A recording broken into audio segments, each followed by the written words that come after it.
Good morning. Good morning. Glad to be with y'all this morning. Glad to have some visitors in here this morning. Glad to have y'all with us. I have a small praise report I'm going to share with y'all. My wife went and had I'm not going to try to pronounce it, start with something about your colon. She had one of those things. I asked for prayers for me during her time of preparation. Thank you for those prayers.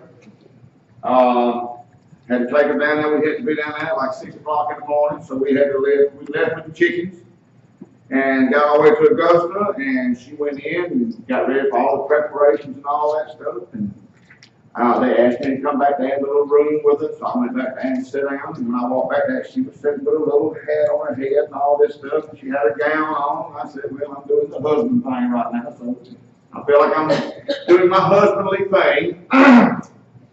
Sat there for a few minutes, and about 4 or 5 nurses come in. "Ain't the doctor here yet?" "No, ain't the doctor." So we sat there about 34 minutes, and by this point, my patience was thin. So anyhow, the doctor finally came in and introduced himself, whole 9 yards. He said, "Well, this is what we're going to do. This is how long it's going to take, whole 9 yards." So he did. By that time, the anesthesiologist, "Hey, did you hear me say that?" "That was good, wasn't it?" He come in and he says, "Okay, Mr. Pinion, I need you to step outside." And the other nurse comes walking in, and she says, "We're fixing to take her back." She said, "You go on out, take her pocketbook, everything. I need you to be about 20 minutes. I said, "Okay, that don't sound very long."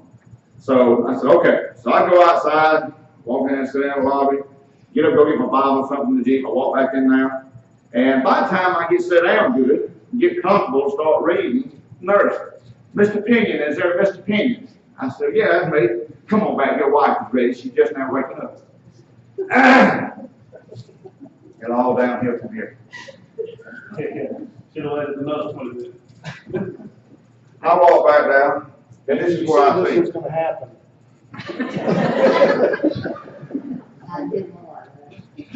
I took a picture. And she said, "Are you her husband?" I said, "Yes, ma'am." She went. She said, "That's him. But you can bring me somebody better looking that makes more money if you want to." Tell your truth on your MC out. Hush, you're saying. Sorry, baby. So my wife, after all these years of me thinking I look good to my wife, I have realized I failed. I knew I didn't make no money, but you know, the look didn't make a difference. But anyhow, I am pleased with her now because she's done real good. Her mother has had polyps before and had to have them removed. And Becky was concerned that she may have some. She was completely clean, and that was a good thing. That was a very good thing. And she also done real good on her diet for about 2 days. So anyhow, with that being said, I am going to scare somebody slap to death this morning. I'm going to ask somebody in the congregation a question. Who would be so willing to raise their hand and answer a question? I'm going to get anybody to raise their hand, or am I going to have to just pick somebody out in front of everybody? Jimmy raised his hand. Jimmy raised his hand. Why not? Jimmy, what is our reason for being here? That's a simple enough question, isn't it? What is our reason for being here? Being here this morning, No, being here, period. fellowship with God. Okay, very good. I have a verse I want y'all to look at this morning. Turn with me, if you will, to the book of Hebrews, chapter 11 and verse 6. Hebrews chapter 11 and verse 6. I want to turn there this morning. We'll be here for a few minutes. We're going to move on. But I got some things I want to share with you this morning. I like this morning's message. I like the fact of it being so simple, so straightforward, and really, you know, we talked about some things this morning in Sunday school class that I hope really get shed some light on during this morning's message. But while we're flipping out, I do appreciate y'all visitors being here. You guys have been coming and y'all coming back. I really appreciate it too. Appreciate it. Good to have you with us this morning. Really is. But let's look at something. I'm going to read verse 5 and 6. And I'm going to go right back to what Jimmy said, because Jimmy is right to have fellowship with God. But let's read 5 and 6 together. It says in Hebrews 11 and verse 5 and 6, "By faith, Enoch was taken from this life, so that he did not experience death, he could not be found because God had taken him away. For before he was taken, he was commended as someone who pleased God. And without faith, it is impossible to please God. Because anyone who comes to him must believe that he exists and that he rewards those who earnestly seek him. Let's pray. Father, we come to you now. Thank you for this morning. Thank you for the music. I thank you for the song. Father, thank you for the ones that are here today. And Father, I do open up a time now for the ones that are not, for whatever reason, Lord. Some may be traveling, some may be sick. Some may have just chosen not to be here this morning. Maybe their priorities need rearranging. Father, for the ones that need prayer in sickness and in travel, I pray for them. But Father, for those that are not here due to just simply having something else more important to be in church, I pray for your hand of conviction to be upon them, your hand of discomfort to be upon them, that they should know where they're supposed to be this morning. Father, that if they profess you as their Lord and Savior, they should be in your house this morning, for this is your day. And I ask these things in Jesus' beautiful and holy name. Amen. Of all the things in life, if you want to ask a big question this morning, if all the things in life we will put here for, of all of them, the most important one, the very, very most important one, is to please God. That's it, to please God. Jimmy said have fellowship with God. Well, let me ask you something. Can you have fellowship with somebody if one side's not pleasing the other? No, you cannot. You can have a relationship. How many people know of relationships now that are one-sided? Is there such thing as one-sided relationships? Jimmy raised his hand again, so he must be one talking. But you cannot have one-sided relationships as far as fellowship is concerned. It's just simply two people being together. It has no basis. It has no reality to it. There's no love. There's no heart in it. There's no heart in a one-sided relationship. Now, we're fortunate. You know why? We're fortunate because God made something with us years ago that we can't change, and that's a covenant with us. God didn't say, I want a relationship with you, but if you don't like me, I'm not going to love you. He loved every one of us, and He's given each and every one of us the opportunity to come to Him through this covenant that He made with us. And this covenant is called death on the cross by our Savior Jesus Christ. But listen to what the verse says. Listen to what this verse says. It says, and without faith, it is impossible to please God. Because anyone who comes to Him must believe that He exists and that He rewards those who earnestly seek Him. If you do not believe in Jesus Christ as your Lord and Savior, you do not please God. Okay? I'm fixing to throw some stuff at you. You're not going to understand some of it. And I'm sorry if you don't, but just listen to me. People that give generously to functions and to organizations. Suppose there was a millionaire that lived in Lincoln County, and y'all had a Goodwill, or y'all had like a United Way, or something like that, and this millionaire gives $100,000 to this United Way fund. Now God's going to bless the children, and He's going to bless the ones that need the money. But there will be no blessings for the ones that give the money if they do not know Jesus. Now, that may sound a little odd to you, but there's been a lot of men and women on this earth called good that were not good. You know why? Because there is no good in man unless Jesus is in man. Man has no good in him. Because if we say that man is good, that means we're comparing him to something that's bad. But you know what? Without Jesus in your heart, we're bad. There is no good in us.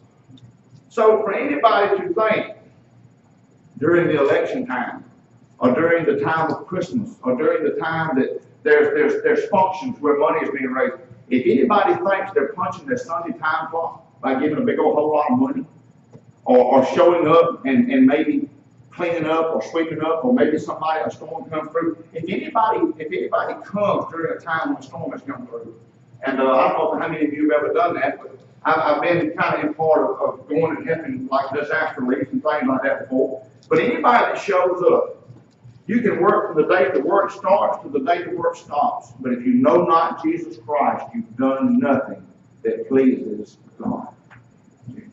Now, if our first and basic and foremost function of life is to have fellowship with Him, and the only way we can please Him is to have faith, then don't you think faith is important? I mean, how many of us sitting in here right now think that life is okay, and one of these days I'm just going to decide I'll accept Jesus, or one of these days I'm going to get saved, or one of these days I'm going to be born again? Remember this, you live not pleasing God right now if you live without Jesus. So today we're going to be talking about the adverbs of faith. I want to share with you, and it's not a very long message this morning, very short actually, but if you're doing something that's not pleasing to God, you're sinning. And if you do not know Jesus Christ, that means everything you do does not please God. So you're living in what? You're living in sin. It's as simple as that. Today we're going to be talking about faith. And this morning I want you to turn. Well, I actually don't want you to turn.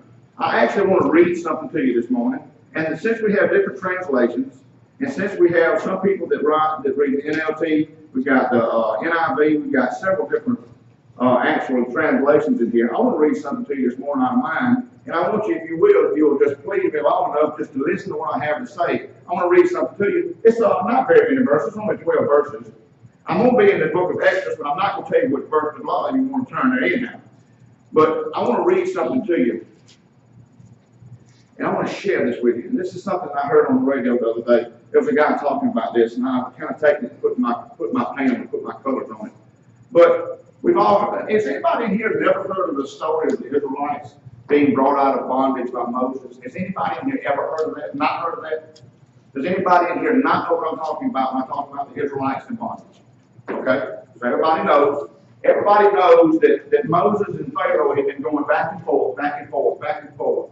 God has said, Moses, go get my people. Pharaoh said, these are my people. I'm not turning them loose. They're my slaves. God says, Moses, go get my people. And the Pharaoh says, no, you're not going to get these people. God says, look, I'm fixing to send plagues. And Pharaoh says no. He says, I'm fixing to kill children. And Pharaoh says no. All these things are going back and forth, back and forth, back and forth. Well, in the end, God breaks Pharaoh. Pharaoh decides to let the people go. And here's where the story begins. Now, I just thought, if you've ever seen the movie Ten Commandments, Moses says, all right, y'all, come on, let's go. And they all get behind him, they take off and walk over to the edge of the water, and there they are. That's actually not how it happened at all. There's quite a bit of time that went through, a little bit of wandering around. But this is where this story begins this morning. This story begins when the Israelites are standing with Moses next to the water's edge. And God does something. He does something. He used Pharaoh. See, God knew Pharaoh's heart. And he knew that Pharaoh had a very, very hard heart. And he knew that he could use Pharaoh for one reason only, and that's bring glory to himself. So he done what's called hardening Pharaoh's heart. And what he done was he made Pharaoh so mad about letting people go that he wanted Pharaoh to actually send the warriors out, the chariots out, everybody out to go get the Israelites and kill the Israelites. Well, what happens to the Israelites? They're sitting there with Moses. They're surrounded by nothing but water, and they look back and they see the Egyptians coming. The Egyptians are on their way, all the chariots, all the warriors, with spears in hand, with bows drawn. They're coming in, they're coming on the horde, okay? So here comes the Israelites, and this is where the story starts. As Pharaoh approached, the Israelites looked up, and there were the Egyptians marching after them. They were terrified and cried out to the Lord. They said to Moses, Was it because there were no graves in Egypt that you brought us to the desert to die? What have you done by bringing us out of Egypt? Didn't we say to you in Egypt, leave us alone, let us serve the Egyptians? It would have been better for us to serve the Egyptians than to die in the desert. Moses answered the people, do not be afraid. Stand firm, and you will see the deliverance of the Lord will bring you today. The Egyptians you see today, you will never see again. The Lord will fight for you. You need only to be still. Then the Lord said to Moses, why are you crying out to me?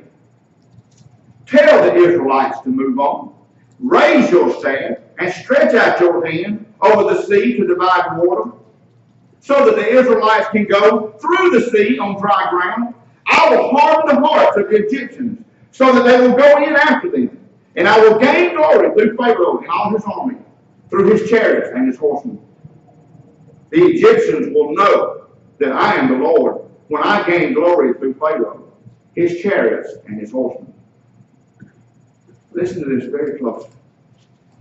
Then the angel of God, who had been traveling in front of Israel's army, withdrew and went behind them. The pillar of cloud also moved from in front to behind, coming between the armies of Egypt and Israel. Throughout the night, the cloud brought darkness to one side and light to the other, so neither went near the other all night long. Then Moses stretched out his hand over the sea, and all that night the Lord drove the sea back with a strong east wind and turned it into dry land. The waters were divided, and the Israelites went through the sea on dry ground with a wall of water on their right and on their left. Can you imagine? Can you imagine? Lane, could you imagine walking to Clark Hill, and there stood a man with a long beard and a staff in his hand wearing a robe? He says, "Come on, young man, I'm going to let you walk across this lake. Come on, young man, I'm going to show you a miracle from God. Come on, let me show you something. Let me show you what God can do." What if he said, "Billy, come on, I want you to follow Lane"? What if he said, "Tara, I want you to follow these"? What if he said, "Granny, get up, walk like you walked when you was 20 years old. Come on, I want to show you something. Walk." That's exactly right. What if he said, "Let me show you what God can do"? And he stood there. He raised his staff. And Lane, what if you saw Clark Hill split? Suppose the water was 100 foot deep in the area that you went through. Todd, how deep is it down? 100 something, 150, something like that. Lane, suppose the water that you got to was 100 foot deep. And God took that water, split it down the middle, and moved it back. And he moved it back so much that the ground that used to be under the lake was dry. Dry. Now imagine walking into it. Imagine walking into it. There are some of us would say, "Ain't no way in the world I can get to the other side of this water collapse." But you know what? Not one Israelite died. Not one. You know why? Because our God was holding that water back. And let me explain something else to you. When it says the angel of God was ahead of them, that's Jesus. Jesus was leading the Israelites, not Moses. They were following Jesus, and Jesus was in the cloud. And Jesus went where he was needed. He was in the front, but God needed him in the back. What did he do? He left the front, he went to the back. He made a cloud between the Israelites and the Egyptians so that the Egyptians couldn't see what was happening. But this is when it happened. This is when it all took place. This is when one of the most powerful things ever you will ever see in Scripture took place. Man followed God. One of the few times in Scripture, man followed God. Why? Because they had a daring faith. The first place I want to talk about this morning is a daring faith. If you want to write that down, write it down. The first of all faith we want to talk about this morning is a daring faith. And the reason I want to share this daring faith with you is simply this. The last two verses says this: "Then Moses stretched out his hand over the sea, and all that night the Lord drove the sea back with a strong east wind and turned it into dry land. The waters were divided, and the Israelites went through the sea on dry ground with a wall of water on their right and on their left." They literally walked through. Lane, if you could imagine walking through Clark Hill. Now, how many have ever been to a big aquarium? Like a huge, like ginormous aquarium? Anybody you have, Lane? A few of y'all have? Could you imagine going to an aquarium and walking up to the aquarium and seeing the fish and seeing everything inside there, but there was no glass between you and the water? Hey, wouldn't that be cool? Wouldn't that be a miracle? Yeah, that would be a miracle. But you know what would be more of a miracle? The faith that you would stand in front of it for longer than enough time to get out of the way of it, because it didn't come crashing down. 100 foot high on the inside. We're just going to swim the water. What we don't know. We don't really care. I heard something one time. An atheist said that they didn't believe that God had to do so much. or somebody was trying to debunk the thing about Moses. I don't know if it was ages, but anyhow, if they said it wasn't that big a deal because the water split. They said actually in the area where the Israelites crossed, the water was only about knee deep. That's what they were trying to say about what the whole thing about Moses. And you know what the guy asked me? He said, well, how does a horse drown in knee deep water? How does a chariot go under and the ride of the chariot get drowned in knee deep water? No, the water was not knee deep. God moved back a wall of water, a very tall wall. But could you imagine walking down between there? Has anybody in here ever been dared to do something? Yeah. Well, I'm sure you've been there. Stephen, you ever been dared to do something? Eat a horse on string and put it right back up. Is that what it was? No, you never done that? Oh, come on! Come on, Stephen! You know, that's the initiation for being a Baptist preacher. You got to swallow a horse with a string on, then they put it right back up. Okay. Oh, yeah, that's good stuff, huh? That's good stuff. Anybody ever done that? Nobody? Oh, boy. Now that I've ruined the rest of the message, and somebody wants to try, who wants to try? Nobody? Not even Stephen? Mackenzie, you want to try it? You don't want to try it? Okay. All right. All right. Anybody ever been there? Sure, we've all been there. But have you ever been there to do something for God? Have you ever dared to do something for God? Have you ever walked between those two walls of water? When God told you, I'm going to make a way for you. And He actually made a way for you. And you walked through it. And you got to the other side, you looked back and said, God done that for me. God done that for me. He done it for me.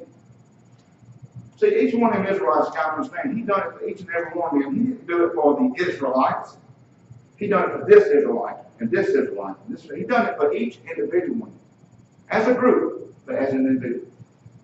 And when they got to the other side, they had used what you could call a daring faith. They dared to trust in God. An almighty God that created the universe that had no problem at all splitting the waters and holding back. They dared to trust in Him.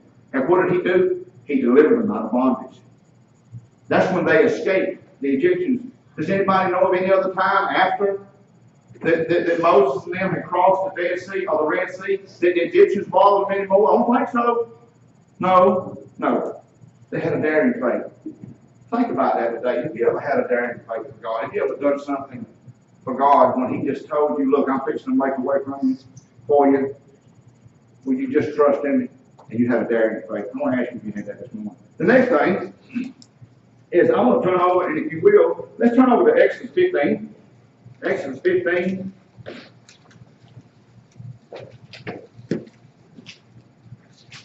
And we're going to be in verses 22 and 24.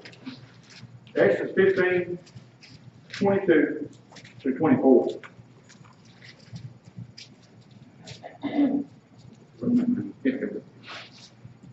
Now, let me ask something.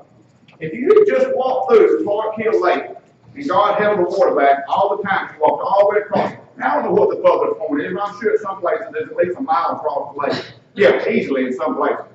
Easily in some places. If you had just walked across there, and God had just saved you from all these people with these swords drawn and these bows drawn, and they're ready to kill you, they're coming after you. If you just walk across all this stuff, well, you would think just a little bit that you could trust in God to take care of you. Wouldn't you think, Lane? You think God would take care of you? If He had done all that for you, you think He might keep doing something? All right, let's see what man really done. Let's see what actually happened. Exodus 15, 22 and 24. 15, 22 through 24. Then Moses led Israel from the Red Sea. And they went into the desert of Shur. For 3 days they traveled in the desert without finding water. When they came to Marah, they could not drink its water because it was bitter. That's why this place is called Marah. So the people grumbled against Moses, saying, what are we to drink? These people had just walked through the Red Sea, and God had delivered them by performing a miracle, and they didn't have enough faith, trust, and obedience to believe in Him to supply them drinking water. This is the same people. Now you say to yourself right now, those stupid Israelites. If I'd have been there, I'd have believed everything God was going to tell me to do. You know what? There's people sitting in this church right now that had the Red Sea split before them. They still not acknowledge God in their lives every day. for the miracles He still continues to perform in their lives every day. Some of us don't even need to be here. I am the main one, probably included. I have done some of the stupidest things in my life you've ever seen, but God brought me through my own stupidity. And that's a pretty daggum good miracle in itself. Because I was pretty daggum stupid for many, many times. And God brought me through it. He saved me in spite of me. Have you ever actually acknowledged Him as that? He saved every one of us in here in spite of us turning on Him, in spite of us walking away from Him, in spite of us not believing in Him, in spite of us not having faith in Him. You sit here today as a person that either is saved or has the ability to be saved because God has kept you here. You're here today because God has allowed you to be here today. We talked about in Sunday school, and I said every day we get up, if we got 10 fingers and 10 toes and a nose in the middle of our face, we ought to thank God. I looked at Felicia, I said, you ever thank God for all that? She said, no. I said, man, that'd be a bad idea. I asked Jackson, y'all will love this. This is spoken from a true Jackson. If you don't know Jackson, I'll introduce you to him. I said, Jackson, what if you only had hair on half your head? I said, would you thank God for that? He said, no, I shaved up half. You know what I told him? Well, you all thank God for the raise He gives you then. Let me share something with you folks. These same Israelites had this daring faith. This faith to walk, Ruby, they walked next to water. And God held it back and they saw the miracle take place. These same Israelites are now the ones that don't believe God can even give them the drink of water. These people went from having a daring faith to a dying faith. They went from having a daring faith to a dying faith. I want to share something with you. I'm not talking about your salvation, okay? It's not for me to judge your salvation. It's not for anybody to judge anybody's salvation. I don't know if you're saved or not. You can tell me anything you want to. I've had a lot of people in this church come through this church and they want to get saved or go get baptized. I ain't seen them no more. What am I to think? I don't know. My job's to baptize. Like Buck said in Sunday school class, it's on them after that. I had an older gentleman tell me one time, he said, brother, it's my job to share with you the gospel of Jesus Christ. It's your job to decide what you want to do. That is true. That's very, very true. But to have a dying faith, to see people that their faith died, and they just exist anymore. They claim Jesus Christ as their personal Lord and Savior in one hand or out one side of their mouth. And then their whole life is spent a grumble, a complaint, a problem, an issue. Something's always wrong. Something's always bad. And things never go my way. I never get what I need. I never get what I want. It's just a constant. Oh, but I believe in Jesus, but. I believe in Jesus, but. I believe in Jesus, but. There's always a contradiction. There's always a counter. There's a counter to believe in Jesus. Their faith has died. I'm not saying they're not saved, but their faith has died. Where's the reality of their salvation when every time they open their mouth it's a chronic complaint? Anybody know a Christian like that? I know a Christian like that. I know a Christian like that. I do. If every time you come around somebody that is not saved as a believer in Jesus Christ and all they hear is complaint and whine and moan, what have you done to the ability for them to look to you for anything other than looking for a way to get away from you? Think about that. Folks, we can go from a daring faith to a dying faith. Now, I want to turn to the book of James. We've got two more to go. Book of James. Book of James. I'm turning with you, so I won't get ahead of you. Book of James, chapter 1. Book of James, chapter 1. And we're going to read verses 2 through 8. Book of James, chapter 1, verses 2 through 8.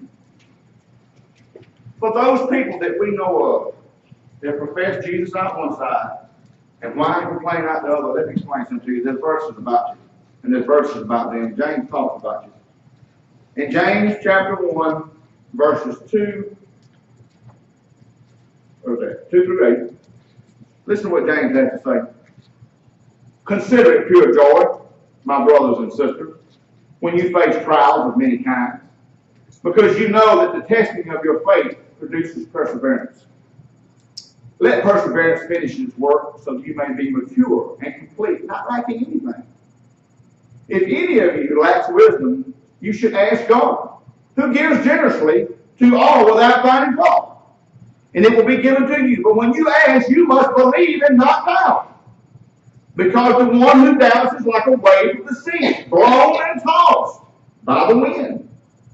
That person should not expect to receive anything from the Lord. Such a person is double-minded and unstable in all they do. Wow. Wow. Anybody met anybody like that? Check this out, though. If I go back to verse 2 and I read the first part of it, let's look at it from a good standpoint. Consider it your joy, my brothers and sisters, when you face trials of any kind, because you know that the testing of your faith produces perseverance. Let perseverance finish its work, so that you may be mature and complete, not lacking anything. The third faith I'm talking about this morning, folks, is a developing faith. A developing faith. A developing faith. I think I can honestly say right now that in this church, I know of people that from the time I first ever met you until right now, you've had a developing faith. I really believe that. I really believe there are people in this church that struggle with some things when Becky and I first started coming up here that they don't struggle with anymore.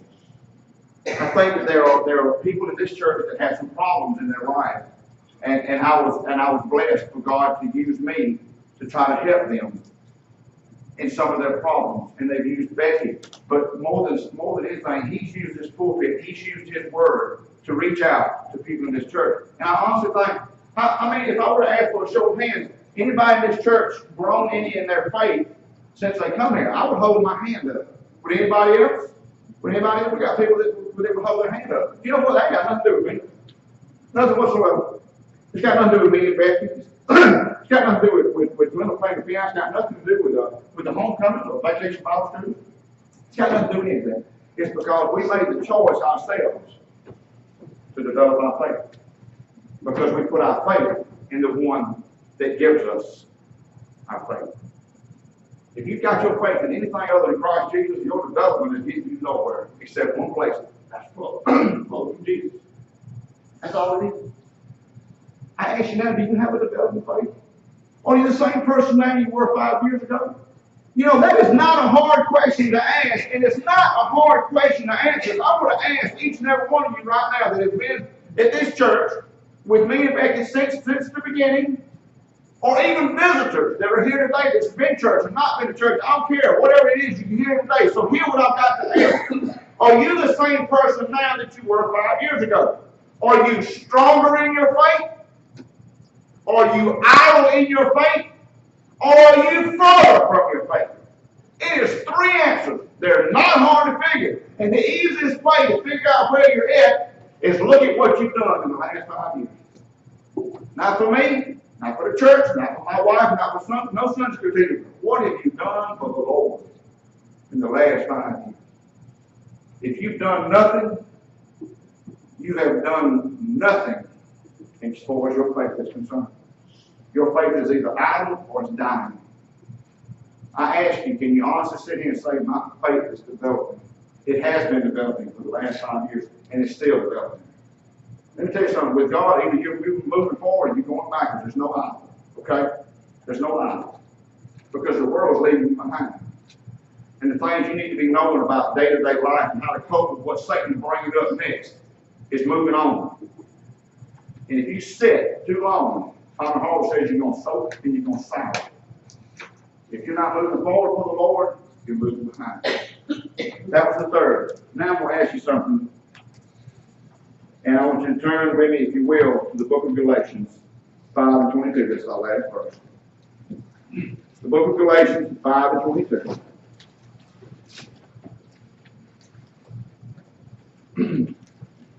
The book of Galatians has got a lot of wonderful things in it. It tells us a lot of good things.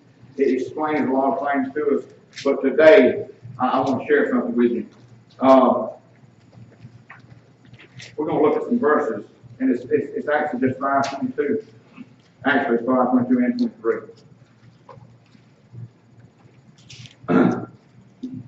In the book of Galatians 5:22, it says this: but the fruit of the Spirit is love, joy, peace, forbearance, kindness, goodness, faithfulness, gentleness, and self-control. Against such things there is no law. I want to ask you today, as the world looks at you and the world sees you, do you have a describing faith? Do you have a describing faith? And what I mean by that is, does the world see something in you that you didn't get from the world? Yes, we go to school all the time. If you want to go to school, do these we can. You start out and know what day you're going to think about this week. Okay? And you go to school for 4 years, and you can know a this week from one end to the other. You have been to school, you can learn all this stuff about this week. That's fair enough. You can do that. You can do that. You can do that. Okay? But unless you show somebody you know how to work on a diesel engine, will anybody ever know? All right? You can tell somebody you know how to work on a diesel engine. As a matter of fact, you can go to Ron and say, Ron, I know how to work on a diesel engine. Well, if Ron didn't know you, he's not going to hire you unless you can do what? Show him. You've got to be able to show him that you know how to work on a diesel engine. You know why? Because a man's word ain't worth split no more. Amen. A man's word is worthless. A man will lie. And I'm always in the middle of the two, y'all ain't getting away that easy. They will lie. Men and women will lie now. I went to a job interview one time in Washington, Georgia. I went all up in there like I was fixing to know something. I had to pick me up a pretty old long resume. I knew my stuff. I've been in the national paper and had become quite accomplished as a maintenance man, I thought. I walked up to the man behind the desk, and he told me, he said, son, I'll let you know something right now. He said, I'm going to interview you. He said, well, more than likely you're not going to get this job. He said, you may be qualified, but more than likely you're not going to get it because there's a man in the plant that's putting in for it, and he's going to get it before you do. I said, that's okay. He said, but do you mind if I go ahead and interview you? He said, I said, no, I don't mind. He had my resume in his hand, he took it and laid it up to the side. He didn't even read it. He saw that my name was on it, asked me what my name was, and all I said next, he was good. And then he done this. He said, son, tell me how you use a thumb wrench. I said, this dude's kidding, right? I said, sir? He said, tell me how to use a thumb wrench. I said, okay, I'll tell you. And if you don't know how to use a thumb wrench, you'll say that you just adjust it to whatever size it is, and you put it on the nut and you turn it. But if you don't know any more about it, that's good enough. But if you do know how to use a thumb wrench correctly, you'll know that they are directional. You can only use one in one direction correctly. He said, let me ask you something else. He said, what size wrench fits a 3/8 bolt? Well, if you've been in the industry any time at all, you know that a 3/8 bolt common standard thread takes a 9/16 wrench to fit it. He said, how many different ways can you remove a broken stud? And I talked to him about some different ways to remove a broken stud. He said, how do you check a fuse? I said, well, I don't know how you would, but I would take it out and I'd take it home with it about all night and see if it worked. He said, you're exactly right. That man didn't care what was on that piece of paper. I could have wrote anything that wrote on that piece of paper. But he asked me questions that only a person would know the answer to that had actually done the work. You think about that. If you was put on trial today for being a Christian, for being a follower of Jesus Christ, would you be found guilty in a court of law or innocent? Does your fruits of your spirit produce the things that we talk about? Do you have love in your life? Do you have joy in your life? Do you have peace in your life? I can answer that right now. There's a lot of people I know at this church and other places that claim to be a Christian that don't even know what the word peace means. The closest thing they can get is something to do with pie. Because they have no idea what peace is. They don't live with it. They've never been introduced to it. They've never allowed themselves. They've never allowed the Holy Spirit of God to bring peace to their life. But yet they claim Jesus.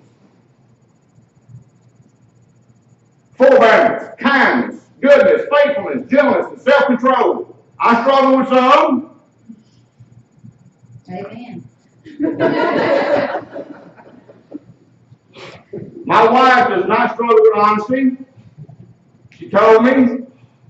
She had to be sedated to do it, but she told me, I'm good with it. But you know what I used? I used self-control. But look at what the Holy Spirit of God gives us. Look what faith in God gives us. I ask you now, do you have these things in your life? I asked you that. That's a fair question, folks.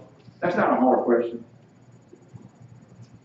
Fixing to close with this one statement. This is what we talked about a while ago. Stephen, this statement is for you, buddy.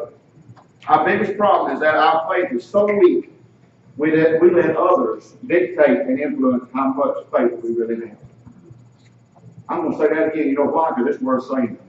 And it needs to be written down as a quote somewhere. I don't even want my name put on it, because mine can be so weak. But listen to what it says. Our biggest problem is that our faith is so weak, we let others dictate and influence how much faith we really have.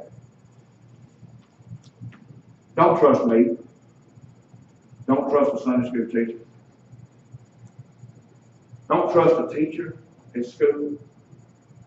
Don't trust anybody until you first trust Jesus. You trust Him as your Lord and Savior. You believe in who He really is. You accept what He's really done for you. And you will have a faith that can be daring. You can have a faith that can be developing. If you truly accept Jesus Christ, you will be a walking contradiction to who you used to be. Because you are no longer the same. The old is new. The old is gone and the new is just now beginning. But if you've accepted Christ as your Savior, how can you listen to this description of a dying faith and sit here and be comfortable? How can you do it? You have to answer these questions, not me. I got my own problems. It ain't about me this morning, it's about you. I'm here for you. I want you to ask yourself these questions. Where am I at on this wall of these different adverbs of faith? Do I have a daring faith? Am I willing to go out and do something for Jesus? Do I have a developing faith? Am I growing daily? Not even daily. Are you growing weekly? Is my faith a description of who I am on the inside, not who I am on the outside? Or do I have a dying faith that just sits and soaks and sours? What kind of faith do we have today? Let's pray. Father,